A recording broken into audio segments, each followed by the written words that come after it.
Welcome to Moments with Marianne. This is your host, Marianne Pastana. And we're here today with special guest, Audrey Ingram, who's here to share with us her new novel, The Summer We Ran. Does your past define your destiny? Told through multiple perspectives and rich with emotion and immersive dual timelines, Ingram weaves together a story of lost love, devastating secrets, and painstaking decisions. So Audrey Ingram is a native of Alabama and a graduate of Middlebury College and Georgetown University Law Center. She practiced law in Washington, D.C. for 15 years. So welcome to the show, Audrey Ingram. Hi, thank you so much for having me. I'm thrilled to be here. Well, what an honor it is to have you here and to talk about this novel. What even inspired you to write this? I have always been a lifelong fan of shows like Scandal and The West Wing. There's something about the high stakes and the passion of elections that has always drawn me in. And I thought, what an interesting love story to tell of two people running against one another who have a shared past and a shared love, and what happens in the present day. So, The Summer We Ran is about two teenagers, Tess and Grant, and they meet and, despite their very different backgrounds, fall deeply in love and have a kind of hot and heavy summer romance that unfortunately ends in tragedy and secrets that they keep from one another. And they both end heartbroken, thinking they will never see each other again. But 25 years later, they are both running for governor of Virginia.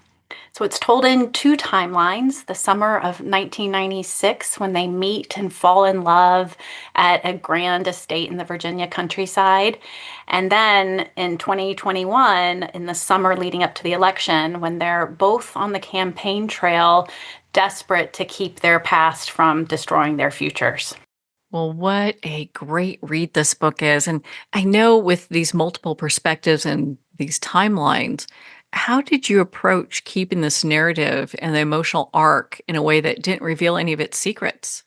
It was very fun and also challenging at the same time. I like to joke there's lots of cups of coffee involved, timelines, note cards, all of that good stuff, because I really wanted these stories to weave together. And as a reader myself, I enjoy books with multiple timelines. It keeps a momentum that's always very exciting.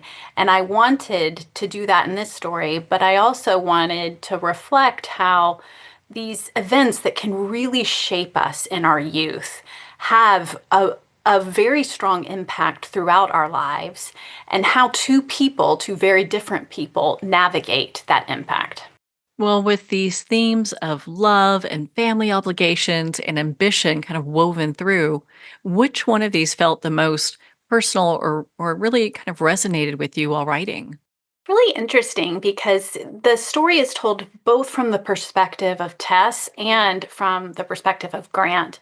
And I thought, setting out, that I would feel a much stronger connection to the female main character. That's the voice I've written in my prior novels. I thought that was where I would feel the most comfortable. And maybe it's because I was nervous about writing from the male point of view, but I spent a lot of time thinking about who Grant was as a character, what his background was. And at the end of the day, I was so surprised that the chapters written from Grant's perspective were, in fact, some of the hardest to write, but were also the ones that I loved the most and enjoyed the most. So it was a very surprising twist, but that's what's wonderful about being a writer, the way the stories surprise even you.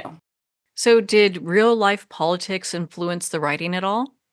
I'd like to think this is a story set in with a political backdrop, but it's certainly not about politics. I think there are a lot of amazing novels out there, and even nonfiction, especially nonfiction, where if you want to dive into the intricacies of a political campaign or a specific political issue, then you can seek out those experts. My goal here was not at all to write about any type of political issue or with any type of political motivation in mind. what my goal was is to talk about the high stakes of being in the public face, what how divisive these issues and the political parties can feel, and use all of those high stakes as a backdrop for a love story, a story about two people. And it's really those two people and their journey that's at the forefront of this novel. What were some of the other themes that you touched on in this book? Well, I think the setting of Virginia was very near and dear to my heart. I moved to the area about 11 years ago, and it's become my adopted home.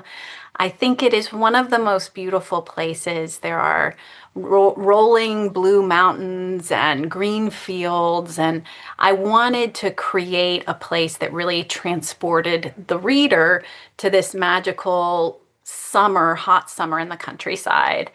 And part of that was gardening. So in Virginia, there are these beautiful historic old estates with these ornate gardens.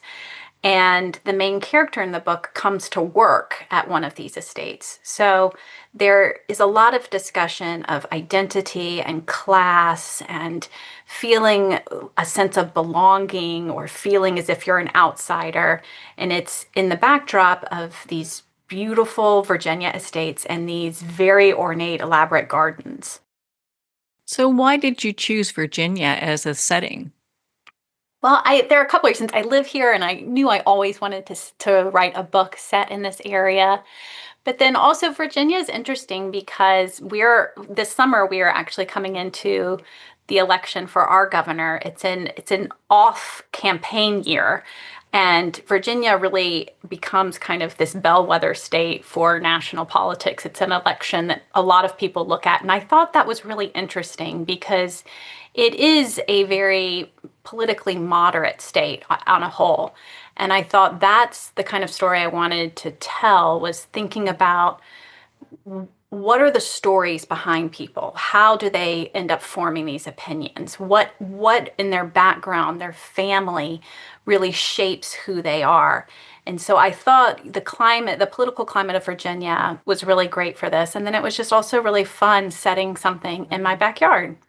That's always nice when you have that in depth knowledge of a location that you can really share the beauty of it. Yeah, and I have three young kids, and we love to be outside and explore. And so a few summers back, I piled them all in the car, and almost every day that summer, we would drive off to different locations in Virginia. And it was just so inspiring. And I couldn't wait to get home and write and set different scenes in all of these different places because they are on the campaign trail and they're moving throughout the state. And so there were lots of great, fun, interesting settings that I could weave into the story. Now, has your background shaped any part of this story at all? Because I understand you went from practicing law to writing fiction. I did. Yeah, I was an attorney for many years, and then during the pandemic decided that I needed some more time with my children and paused my legal career. And that's when I started writing novels and have been doing it ever since. And it's just been really fun.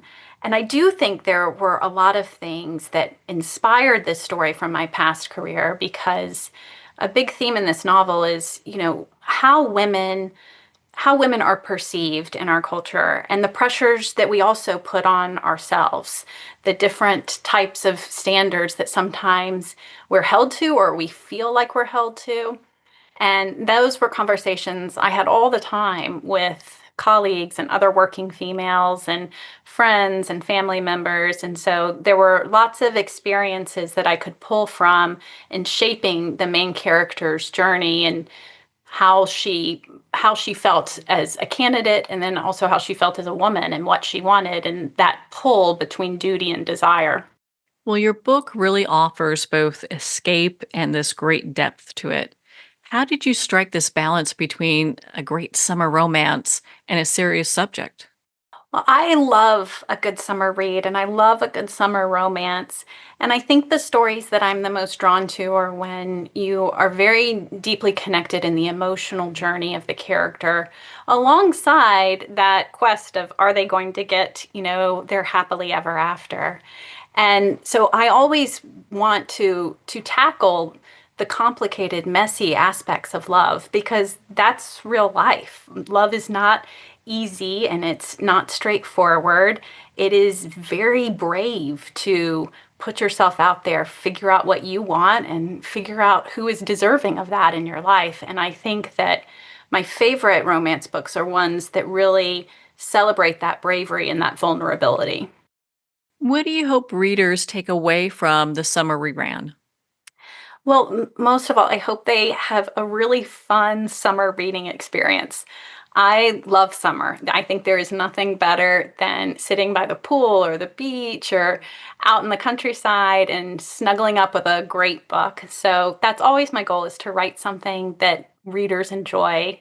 But I'd also love it if they, think about the people in their lives and the stories that have shaped them. And even if they're people that they don't agree with, especially if they're people they don't agree with, listening to each other's stories. That's always my goal. I think we bridge together by hearing each other's stories. Well, where can our listeners connect with you and be part of your community? Well, I have a website, audreyingramwrites.com. And then I'm also pretty active on Instagram at the same handle, Audrey Ingram Writes. Well, Audrey, thank you so much for taking the time to be on the show with us here today. Thank you so much. Well, we're at the end of our time today. I'd like to thank everyone for tuning in. You've been listening to Moments with Mary Ann, where we make every moment count. In a single moment, your life can change. Moments with Mary Ann is a transformative hour that covers an endless array of topics with the best of the best. Her guests are leaders in their fields, ranging from inspirational authors, top industry leaders, and business and spiritual entrepreneurs. Each guest is gifted and a true visionary, a recognized leader in her own work, and while teaching others to develop, refocus, and grow, Mary Ann will bring the best guest and sometimes a special surprise. Don't miss this. You never know just which moment will change your life forever. Make sure to tune in and visit momentswithmaryann.com for more information.